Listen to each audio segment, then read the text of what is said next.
আসসালামু আলাইকুম। ফারহানা জামান টিউলিপ স্বাগত জানাচ্ছি এনটিভির রাতের খবরে। রাজধানী ঢাকার সড়কে উচ্ছেদ হওয়া হকারদের দ্রুত পুনর্বাসনের নির্দেশ দিয়েছেন প্রধানমন্ত্রী তারেক রহমান। হকাররা যেন তাদের কার্যক্রম সুশৃঙ্খলভাবে পরিচালনা করতে পারে সেজন্য সংশ্লিষ্ট কর্তৃপক্ষকে প্রয়োজনীয় ব্যবস্থা নিতে বলেছেন তারেক রহমান। দুপুরে তেজগাঁওয়ে প্রধানমন্ত্রীর কার্যালয়ে স্থানীয় সরকার বিভাগ, ঢাকা উত্তর ও দক্ষিণ সিটি কর্পোরেশন, রাজধানী উন্নয়ন কর্তৃপক্ষ ও ডিএমপির ঊর্ধ্বতন কর্মকর্তাদের সাথে বৈঠকে তিনি এমন নির্দেশনা দেন। সম্প্রতি ঢাকা উত্তর সিটি কর্পোরেশনের কয়েকটি এলাকার সড়ক থেকে কয়েক শতাধিক দোকান উচ্ছেদ করা হয়। নিবন্ধনের মাধ্যমে হকারদের পুনর্বাসন করার তাগিদ দেন প্রধানমন্ত্রী। এছাড়া স্কুল কলেজে ক্লাস শুরু ও শেষের সময় সড়কে যানজট কমাতে প্রয়োজনীয় ব্যবস্থা নেওয়ার তাগিদও দেন তিনি।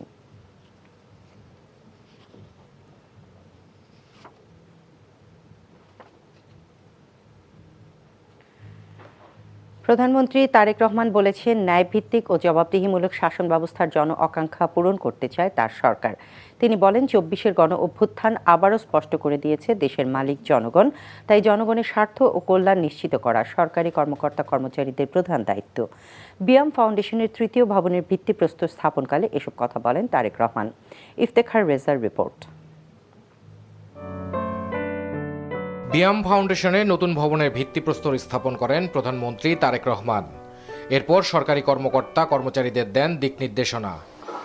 প্রধানমন্ত্রী বলেন, জনগণের কাছে যে প্রতিশ্রুতি বিএনপি দিয়ে সরকারে এসেছে তা শুধুমাত্র রাজনৈতিক প্রতিশ্রুতি নয়, বরং জনগণের সঙ্গে চুক্তি। ২০২৪ সালের জুলাই আগস্টের গণ অভ্যুত্থানে আবারও স্পষ্ট করে দিয়েছে এই রাষ্ট্রের মালিক এই দেশের জনগণ। সুতরাং জনপ্রশাসনের কর্মকর্তা হিসাবে রাষ্ট্রের মালিক জনগণের স্বার্থ এবং কল্যাণ নিশ্চিত করা আপনাদের প্রধান দায়িত্ব। দেশ এবং জনগণের কাছে আমাদের যেই প্রতিশ্রুতি দিয়ে এসেছি আমরা, এসব স্রেফ রাজনৈতিক প্রতিশ্রুতি নয়, বরং জনগণের সঙ্গে করা আমাদের চুক্তি। তারেক রহমান বলেন, বর্তমান সরকার ইশতেহার ও জুলাই সনদের প্রত্যেকটি দফা অক্ষরে অক্ষরে পালন করবে।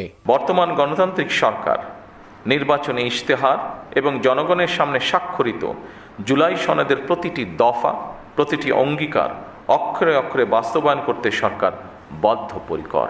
আমি আশা করি আপনারা আপনাদের মেধা ও যোগ্যতা দিয়ে জনগণের কাছে দেওয়া সরকারের প্রতিটি প্রতিশ্রুতি দক্ষতার সঙ্গে বাস্তবায়ন করতে ভূমিকা রাখবেন।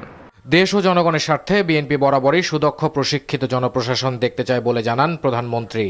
সকল রাষ্ট্রীয় প্রতিষ্ঠানে মেধাভিত্তিক, স্বচ্ছ, দক্ষ ও জনবান্ধব জনপ্রশাসন গড়ে তোলার কোনোই বিকল্প নেই যদি আমরা আমাদের প্রত্যাশিত বাংলাদেশকে গড়ে তুলতে চাই। স্বচ্ছতা ও দ্রুততার সাথে শূন্য পদে সরকারি কর্মচারী নিয়োগ, প্রশাসনিক সংস্কার কমিশন গঠন, শক্তিশালী পাবলিক সার্ভিস কমিশন গঠন এবং বেসরকারি সার্ভিস রুল প্রণয়ন সহ সর্বত্র প্রশাসনিক কাঠামোর কার্যকারিতা এবং জবাবদিহিতা নিশ্চিত করতেও সরকার দৃঢ়প্রতিজ্ঞ। তিনি আরও বলেন, সরকার মেধা নির্ভর, সৃজনশীল, দক্ষ ও দায়িত্বশীল মানব সম্পদ গড়ে তুলতে বদ্ধপরিকর। এরপর বিয়াম ল্যাবরেটরি বিদ্যালয় পরিদর্শন করেন প্রধানমন্ত্রী তারেক রহমান। Iftekhar Reza, NTV news, Dhaka. দেশের তরুণ উদ্ভাবকদের উৎসাহিত করতে এক কলেজ ছাত্রের তৈরি গো কার্ট রেসিং কার নিজেই চালিয়ে দেখলেন প্রধানমন্ত্রী তারেক রহমান। রিজওয়ান রশিদ নামে এক কলেজ ছাত্র সম্পূর্ণ নিজস্ব প্রযুক্তি ও মেধা খাটিয়ে একটি গো কার্ট বা ছোট রেসিং কার তৈরি করেছেন। দুপুরে প্রধানমন্ত্রীর তেজগাঁও কার্যালয় প্রাঙ্গণে গাড়িটি নিয়ে আসা হলে প্রধানমন্ত্রী সেটি দেখতে যান। এ সময় তিনি বেশ সময় নিয়ে গাড়িটির নির্মাণশৈলী ও বিভিন্ন প্রযুক্তিগত দিক নিবিড়ভাবে পর্যবেক্ষণ করেন। নিজের জমানো টাকায় স্থানীয় যন্ত্রাংশ ব্যবহার করে মাত্র ১ লাখ টাকায় গো কার্ট তৈরি করেছেন কলেজ ছাত্র রিজওয়ান।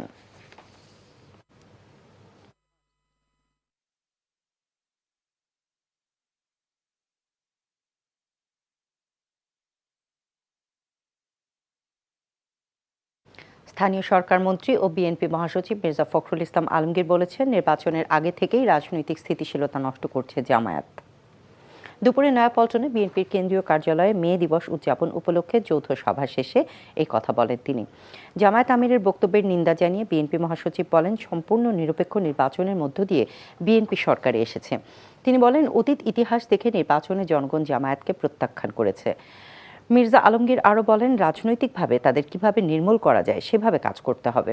এ সময় ছাত্র রাজনীতিতে অস্থিতিশীল পরিস্থিতি তৈরির চক্রান্ত শিক্ষার্থীরা মেনে নেবে না বলে হুঁশিয়ারি দেন মির্জা ফখরুল।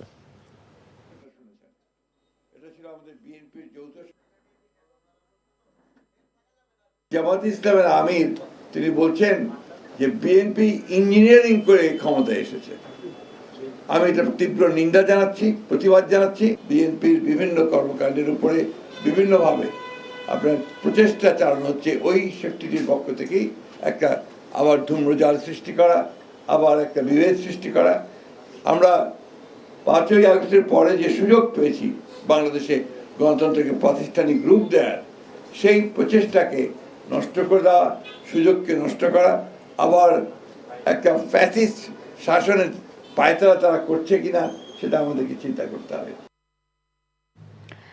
বিএনপি প্রত্যেকটি পদক্ষেপে ফেসিস্ট আওয়ামী লীগের দেখানো রাস্তা ধরে হাঁটছে বলে অভিযোগ করেছেন জামায়াত ইসলামের আমির ডাক্তার শফিকুর রহমান। গণভোটের রায় বাস্তবায়নের দাবিতে জামায়াত ইসলামী আয়োজিত জুলাই যোদ্ধা সমাবেশে তিনি এমন অভিযোগ করেন। সমাবেশে 11 দলের নেতারা বলেন, বিএনপি জুলাইয়ের সাথে প্রতারণা করে জাতীয় গাদ্দার হিসেবে পরিচিতি পেয়েছে। জুবায়ের প্রধানের রিপোর্ট। জুলাই গণঅভ্যুত্থানে শহীদ হওয়া পরিবার আর জুলাই যোদ্ধাদের নিয়ে বাংলাদেশ জামায়াত ইসলামের আয়োজনে এই জুলাই জাতীয় সমাবেশ। সারা দেশ থেকে প্রায় 10,000-এর বেশি জুলাই যোদ্ধা আর শহীদ পরিবারের সদস্যদের অংশগ্রহণে সোহরাওয়ার্দী উদ্যান তৈরি হয় ভিন্ন রকম এক আবহে। গণভোটের রায় বাস্তবায়ন, সংবিধান সংস্কার এবং জুলাই সনদকে সংবিধানে অন্তর্ভুক্ত করার দাবিতে আয়োজিত সমাবেশে উপস্থিত ছিলেন জামাত আমির সহ 11 দলীয় জোটের শীর্ষ নেতারা।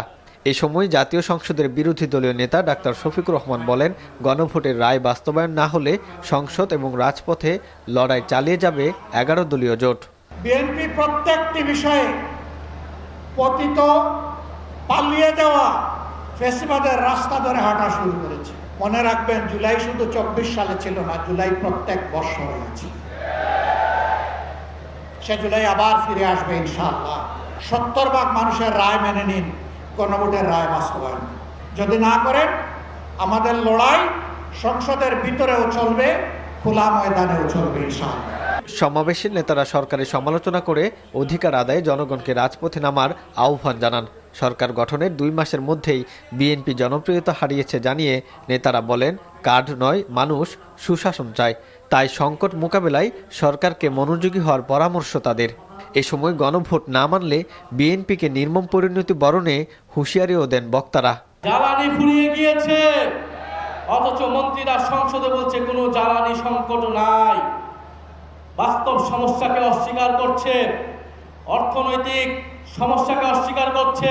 আপনি নিজে বলেছেন অক্ষর অক্ষরে পালন করা হবে, সুতরাং এগুলি পালন করে জাতীয় সমস্যাগুলি কিভাবে সমাধান করবেন, সুশাসন কিভাবে প্রতিষ্ঠা করবেন, দেশে কিভাবে শান্তি আসবে, এই বিষয়গুলি নিয়ে চিন্তা ভাবনা করেন। দেশে ফ্যাসিবাদ ফিরে আসলে দ্বিগুণ শক্তি নিয়ে আবারও রাজপথে নামার হুঁশিয়ারি দেন জুলাই যোদ্ধারা। জুবায়ের প্রধান, এনটিভি নিউজ, ঢাকা। দেশে সম্ভাব্য জঙ্গি হামলার আশঙ্কাকে সামনে রেখে সর্বোচ্চ সতর্ক অবস্থানে রয়েছে আইন শৃঙ্খলা বাহিনী। পুলিশ সদর দফতরের জারি করা সতর্ক বার্তার পর রাষ্ট্রের গুরুত্বপূর্ণ স্থাপনাগুলোতে জোরদার করা হয়েছে বহুমাত্রিক নিরাপত্তা ব্যবস্থা। বাড়ানো হয়েছে সাদা পোশাকে গোয়েন্দা নজরদারিও। বিস্তারিত জানাচ্ছেন আবির আহমেদ। দেশে ফের জঙ্গি তৎপরতার শঙ্কা নিয়ে বাড়ছে উদ্বেগ। শুক্রবার পুলিশ সদর দপ্তর থেকে দেশের সব ইউনিটে পাঠানো এক উচ্চমাত্রার সতর্কবার্তায় উঠে এসেছে সম্ভাব্য হামলার আশঙ্কা।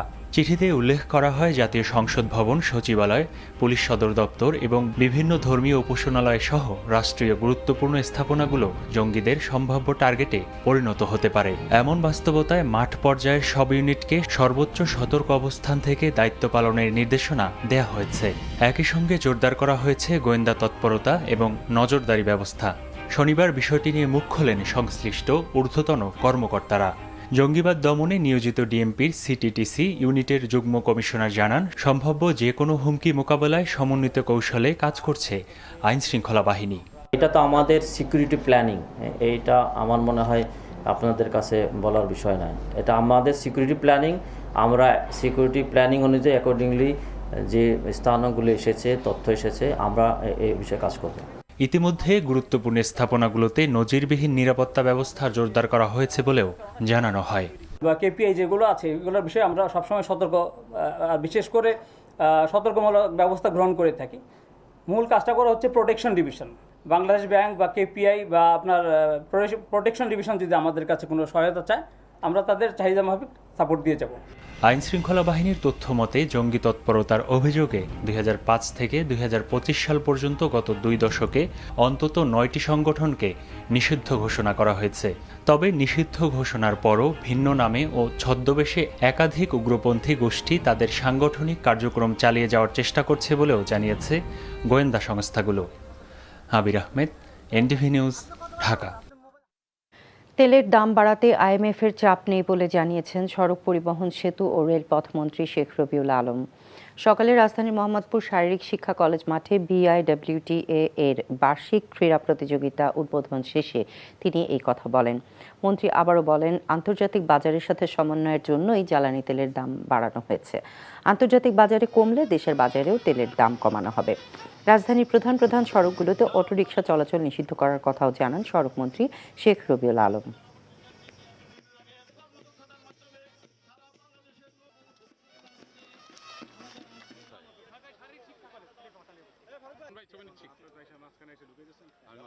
চাপ মনে করিনি। আমি বলছি আন্তর্জাতিক বাজারে আমরা প্রতিদিন যেভাবে ভর্তুকি দিচ্ছিলাম, আমরা তো এ ধরনের একটা উন্নয়নশীল রাষ্ট্র, আমরাই বাড়াইনি এবং দীর্ঘ সময় বাড়াইনি। দাম বাড়ার পরও তার মানে হচ্ছে we tried hour level best. কিন্তু দেখা যাচ্ছে যে পাচার হওয়ার একটা সম্ভাবনা থেকে যাচ্ছে। তারপর ধরেন ভর্তুকির মাত্রা যেভাবে বাড়ছে, আন্তর্জাতিক বাজারটা কবে নিয়ন্ত্রণ হবে বা স্থিতিশীল হবে সেই ধরনেরও সিগন্যাল পাওয়া যাচ্ছিল না, কোনো নিদর্শন দেখা যাচ্ছিল না। যার ফলে আমরা মনে করি যে আন্তর্জাতিক বাজারে যা বেড়েছে তার চেয়ে কম্পারেটিভলি আমরা সামান্য বাড়িয়ে একটু সমন্বয় করার চেষ্টা করেছি। জ্বালানির মূল্য বৃদ্ধির পরও পাম্পগুলোতে কমেনি তেলের জন্য অপেক্ষায় থাকা চালকদের ভোগান্তি। রাজধানীর আসাদ গেটে তালুকদার পেট্রোল পাম্প ও সোনার বাংলা এবং তেজগাঁও এলাকায় ট্রাস্ট ফুয়েল স্টেশনে তেল নেওয়ার জন্য মোটরসাইকেল আর প্রাইভেট কারের দীর্ঘ সারি দেখা গেছে। চালকরা কেউ সকাল 6:30 থেকে অপেক্ষা করছেন। তেজগাঁওয়ে ট্রাস্ট পাম্প খোলা থাকলেও মহাখালী রেলগেট পর্যন্ত ছাড়িয়েছে গাড়ির সিরিয়াল। তীব্র তাপদাহে সকাল থেকে লাইনে দাঁড়িয়ে আছে চালকরা। দীর্ঘ অপেক্ষার পর তেল মিললেও তা পর্যাপ্ত নয় বলে জানান তারা।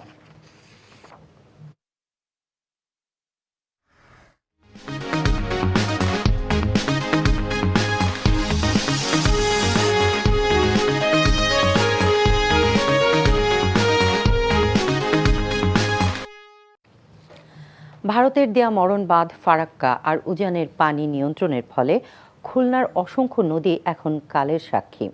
সেই সঙ্গে যুক্ত হয়েছে দখল আর দূষণের থাবা। যে কয়েকটি নদী কোনো রকমে বেঁচে আছে সেগুলোতেও নাব্যতা সংকট।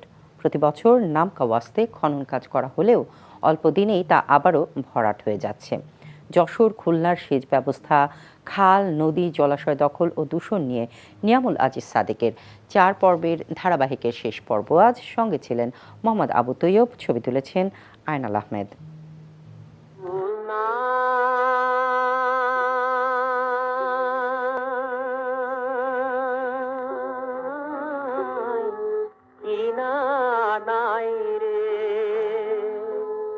শিল্পীর কণ্ঠে নদীর যে বিশালতা ফুটে উঠেছিল তা এখন দূর অতীত। জলরাশি ছাপিয়ে এখন অনেক এলাকার নদী পরিণত হয়েছে ধু ধু বালুচরে। এই যেমন খুলনা সাতক্ষীরা সড়কের ডুমুরিয়া উপজেলার হেমকুড়া নদী। নদীর নাম দিয়ে সাইনবোর্ড আছে ব্রিজ, কিন্তু ব্রিজের নিচে নদী নেই। নদীর বুকে ঘরবাড়ি গড়ে উঠেছে।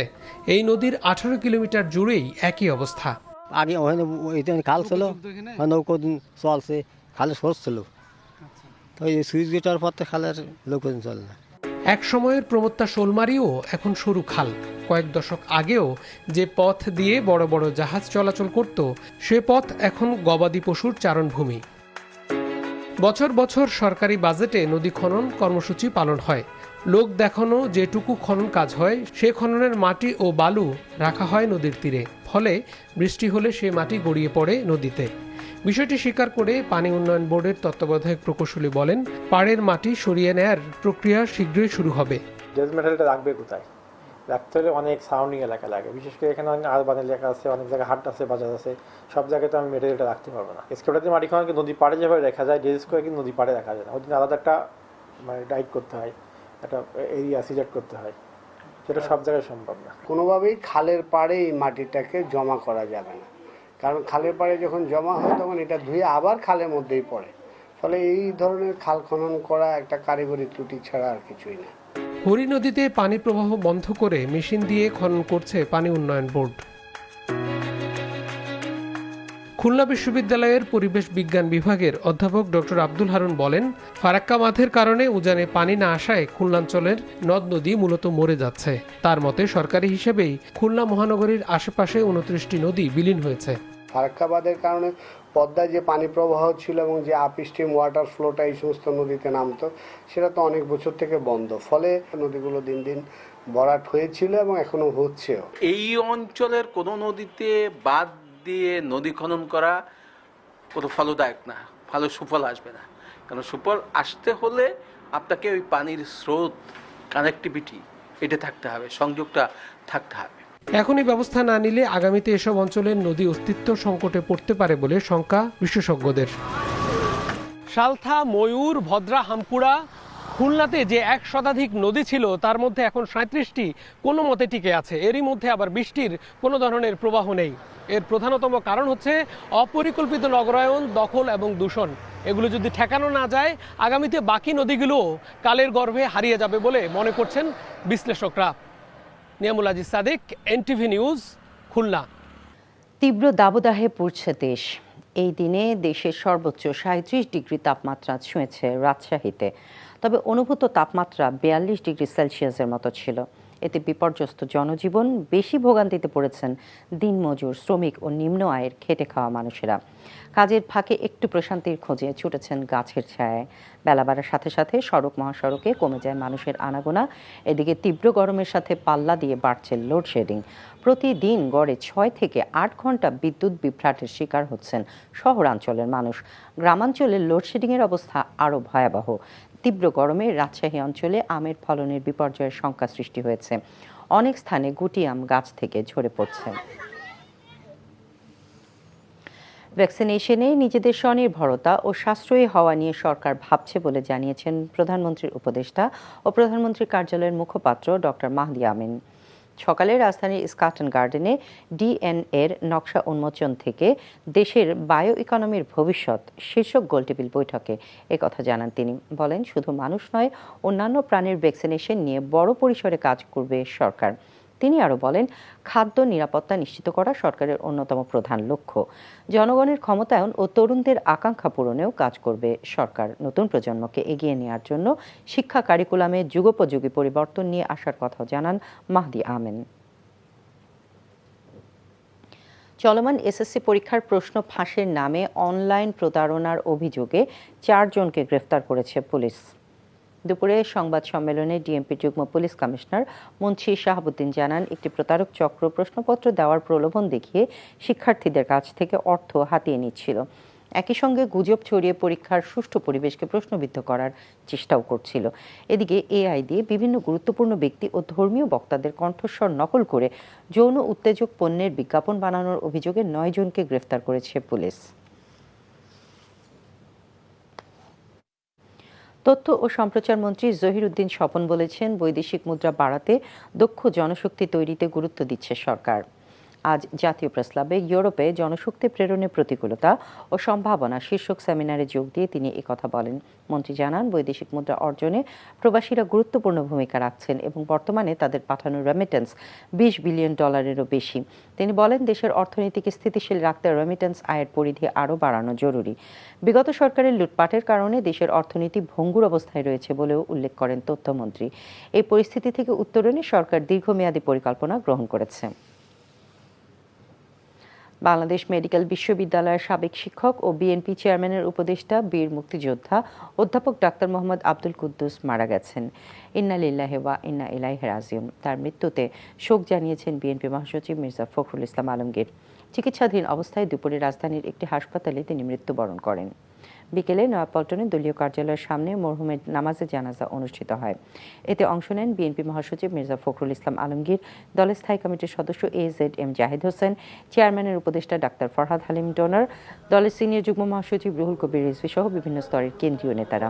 এই সময় মির্জা ফখরুল ইসলাম আলমগীর বলেন, তারেক রহমানের নেতৃত্বে দেশকে নতুনভাবে গড়ে তোলার সময় আব্দুল কুদ্দুসের চলে যাওয়া বেদনাদায়ক। আন্তর্জাতিক বাজারে একসাথে 15টি নতুন মডেলের ফ্রিজ উন্মুক্ত করল দেশি ব্র্যান্ড ওয়ালটন। বিকেলে রাজধানীর ওয়ালটন কর্পোরেট অফিসে অনুষ্ঠিত ওয়ালটন মেগা লাঞ্চ শীর্ষক অনুষ্ঠানে এসব নতুন মডেলের রেফ্রিজারেটর ও ফ্রিজার উন্মোচন করা হয়। ওয়ালটনের কর্মকর্তারা জানান, ফ্রিজে আধুনিক স্মার্ট প্রযুক্তি, শক্তি সাশ্রয়ী ব্যবস্থা, উন্নত ডিজাইন এবং বিভিন্ন ক্যাটাগরির বৈশিষ্ট্য রাখা হয়েছে। এমন উদ্যোগের মাধ্যমে ওয়ালটন তাদের আন্তর্জাতিক বাজার সম্প্রসারণ এবং বিশ্বব্যাপী ব্র্যান্ড হিসেবে অবস্থান আরও শক্তিশালী করবে বলে আশা প্রকাশ করেন প্রতিষ্ঠানটির কর্মকর্তারা। মানবতা, দাতব্য কাজে অবদানের জন্য 57 ব্যক্তি ও প্রতিষ্ঠানকে পুরস্কৃত করেছে Hafezi charitable society of Bangladesh. রাজধানীর ক্যান্টনমেন্টে সেনামা লঞ্চে এক অনুষ্ঠানে বিভিন্ন শ্রেণীতে তাদের পুরস্কৃত করা হয়। অনুষ্ঠানে অংশ নিয়ে সমাজ কল্যাণমন্ত্রী AZM জাহিদ হোসেন বলেন, ফিলিস্তিনের গাজা সহ দেশের প্রতিবন্ধী ও দরিদ্র শ্রেণীর পাশে দাঁড়ানো হাফেজি চ্যারিটেবল সোসাইটির মতো কাজগুলো অন্যদের মানবতার পাশে দাঁড়ানোর বিষয়ে উৎসাহিত করবে। অনুষ্ঠানে জাতীয় নাগরিক পার্টি এনসিপির উত্তরাঞ্চলের সংগঠক সার্জিস আলম বলেন, জুলাইয়ের চেতনায় সাম্য ও মানবিক মর্যাদার দেশ গড়তে হবে, তবে এদেশে সমকামীদের ঠাঁই হওয়া উচিত নয় বলেও মন্তব্য করেন তিনি। প্রতিষ্ঠান, ব্যক্তি, সাংবাদিকতা, শিক্ষকতা সহ বিভিন্ন শ্রেণী পেশার ব্যক্তিদের মানবিক কাজে অবদানের জন্য এসব ক্রেস্ট তুলে দেওয়া হয়।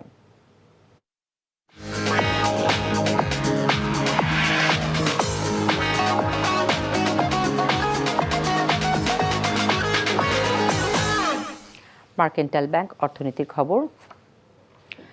রাজনীতি থেকে দেশের অর্থনীতিতে বের করে গণতন্ত্রায়নের দিকে নিতে হবে বলে জানিয়েছেন অর্থমন্ত্রী আমির খসরু মাহমুদ চৌধুরী। এতদিন ভিন্ন চর্চা হওয়ায় ব্যাংক ও পুঁজি বাজার খালি হয়ে গেছে বলেও জানান তিনি। শনিবার সচিবালয়ে অর্থ মন্ত্রণালয়ে 2026-27 অর্থ বছরের প্রি বাজেট আলোচনায় প্রকাশক ও সাংবাদিকদের সাথে আলোচনায় এসব বলেন অর্থমন্ত্রী। এই সময় বাংলাদেশ ব্যাংক গভর্নর জানান, টাকা ছাপানোর বিষয়টি ভিত্তিহীন। পাচার হওয়া অর্থ ফেরানো কঠিন, তবে সেসব অর্থ যেন কেউ ব্যবহার করতে না পারে সেই চেষ্টা করছে সরকার। বাজেট আলোচনায় অংশ নিয়ে প্রিন্ট, অনলাইন ও ইলেকট্রনিক মিডিয়া প্রকাশক এবং সম্পাদকরা বিভিন্ন বিষয় তুলে ধরেন। আলোচনায় উপস্থিত ছিলেন অর্থমন্ত্রী, সচিব, এনবিআর চেয়ারম্যান সহ অন্যান্য কর্মকর্তারা।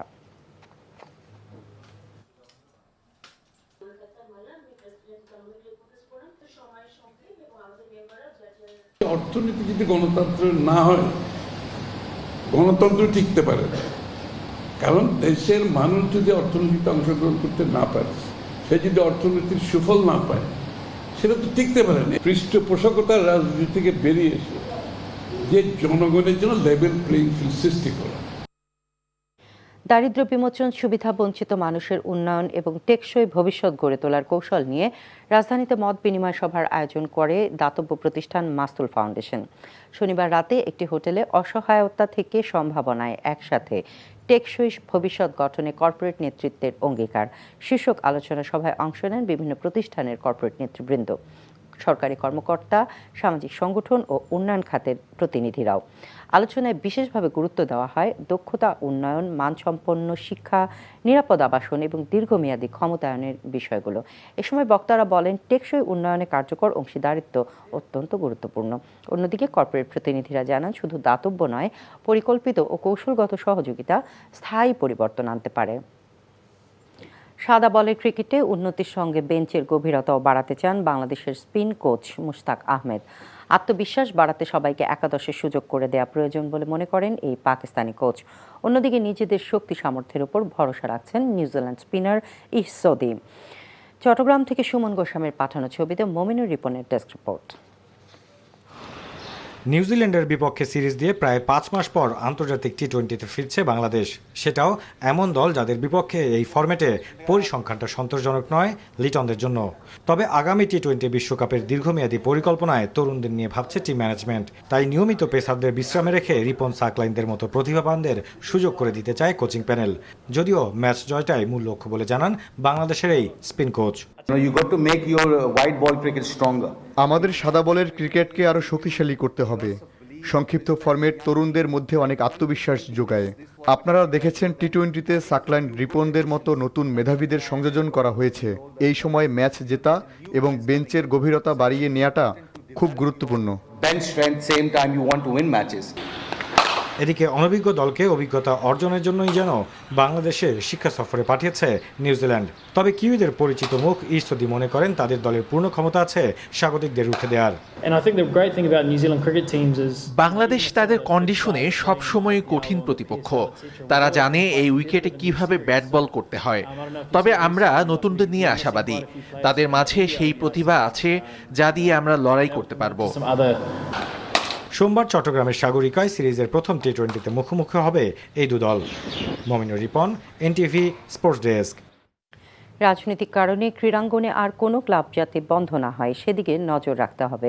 আবাহনীর মতো ঐতিহ্যবাহী ক্লাবকে নিজের গতিতে চলতে দেবে। রাজধানীর ধানমন্ডিতে আবাহনী ক্লাব পরিদর্শন করে এসব কথা বলেন ক্রীড়া প্রতিমন্ত্রী আমিনুল হক। দীর্ঘ 17 বছরে আসলে বিভিন্ন কারণে আপনার আবাহনী ক্লাবকে যেভাবে রাজনৈতিক একটি ট্যাগ দিয়ে ব্যবহার করা হয়েছে, আমরা সেই 17 বছরের ইতিহাসে আমরা ফিরে যেতে চাই না। আমরা চাই যে আগামীতে আবাহনী ক্লাব এবং বাংলাদেশের অন্যান্য ক্লাবগুলো পলিটিক্সের বাইরে গিয়ে, কোনো রাজনৈতিকরণের বাইরে গিয়ে তারা স্বাধীনভাবে পরিচালিত হবে, স্বাধীনভাবে তারা তাদের ক্লাবের যে কার্যক্রম আছে সেই কার্যক্রমগুলো চলমান আকারে ইনশাল্লাহ প্রতিষ্ঠিত হবে। আধুনিক চিকিৎসা সেবা পিআরপি প্লাসের আওতায় স্পোর্টসের জটিল ইনজুরিও দ্রুততম সময়ে সেরে যাওয়া সম্ভব। Bangladesh sports journalist association BSJA এবং রেজুভা ওয়েলনেসের যৌথ আয়োজনে এক সেমিনারে এর পক্ষে প্রযুক্তি তুলে ধরেন বক্তারা। অলিম্পিক অ্যাসোসিয়েশনের মিলনায়তনে আলোচকরা আরও বলেন ক্রীড়াবিদদের উচিত চিকিৎসার সবচেয়ে আধুনিক কৌশল সম্পর্কে আরও জানা। এই সময় বক্তব্য রাখেন ডাক্তার তৌহিদা রহমান ইরিন, অধ্যাপক ডাক্তার পারভেজ আহসান ও জাতীয় ফুটবল দলের সাবেক ফিজিও ডাক্তার দলিলুর রহমান। এদিকে ক্রীড়াঙ্গনে ইনজুরি আক্রান্ত খেলোয়াড়দের অভিজ্ঞতা তুলে ধরেন ফুটবল দলের সাবেক অধিনায়ক মামুনুল ইসলাম মামুন, কোচ জুলফিকার মাহমুদ মিন্টু ও গোলাম রাব্বানী ছোটন। অনুষ্ঠানে আরও বক্তব্য রাখেন বিএসজে এর সাধারণ সম্পাদক এস.এম. সুমন ও সহসভাপতি রায়হান আল মুগনি। চট্টগ্রামের ঐতিহ্যবাহী আব্দুল জব্বারের বলি খেলায় তৃতীয়বারের মতো চ্যাম্পিয়ন হয়েছেন কুমিল্লার বাঘা শরীফ। রানার আপ হয়েছেন কুমিল্লার আরেক বলি রাশেদ। চট্টগ্রাম থেকে শামসুল হক হায়দারির পাঠানো রিপোর্ট। ক্যামেরায় ছিলেন সুমন গোস্বামী।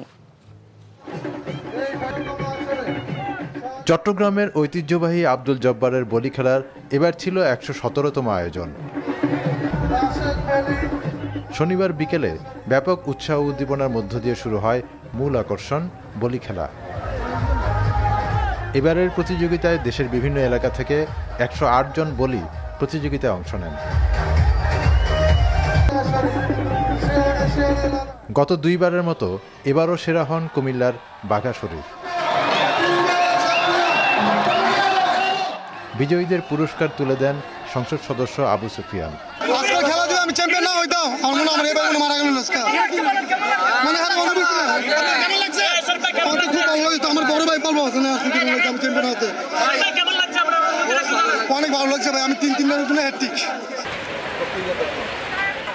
বলি খেলা উপলক্ষে প্রতি বছরের মতো লালদিঘি ময়দান ও আশপাশের এলাকা জুড়ে আয়োজন করা হয় বৈশাখী মেলা।